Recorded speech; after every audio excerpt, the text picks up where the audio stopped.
বাংলাদেশের গাজীপুরের শ্রীপুর উপজেলার কাউরাইট এলাকার ট্রেনের ধাক্কায় সেতু থেকে পড়ে এক বৃদ্ধ নিহত হয়েছেন। বাংলাদেশের রাজধানীতে মাদক বিরোধী অভিযান চালিয়ে 23 জনকে গ্রেফতার করেছে ঢাকা মেট্রোপলিটন পুলিশ।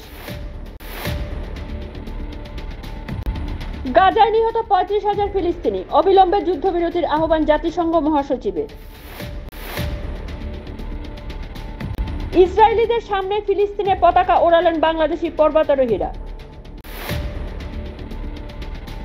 পাকিস্তানের জোড়া হামলায় নিরাপত্তা বাহিনীর 7 সদস্য নিহত।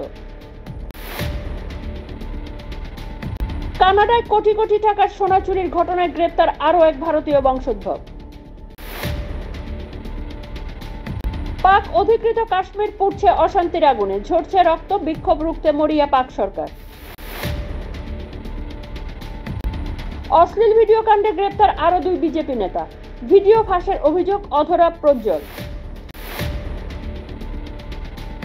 37 কোটি উদ্ধার ব্যক্তিগত সচিবের পরিচারকের বাড়ি থেকে, উৎস জানতে ইডির তলব ঝাড়খণ্ডের মন্ত্রীকে। নতুন বিপাকে রামদেব, সুপ্রিম কোর্টের পর এবার হরিদ্বার আদালতে মামলা দায়ের, হাজিরার নির্দেশ। নিয়ন্ত্রণ হারিয়ে উড়ালপুরের গার্ডওয়ালে ধাক্কা বাইকের, নিচে আছড়ে পড়ে মৃত্যু 2 জনের, আহত 1। ঘটনাটি ঘটেছে অন্ধ্রপ্রদেশের বিশাখাপত্তনমে। মাছ ব্যবসায়ীকে তাড়া করে রাস্তায় ফেলে পাথর দিয়ে থেতলে খুন কেরলে।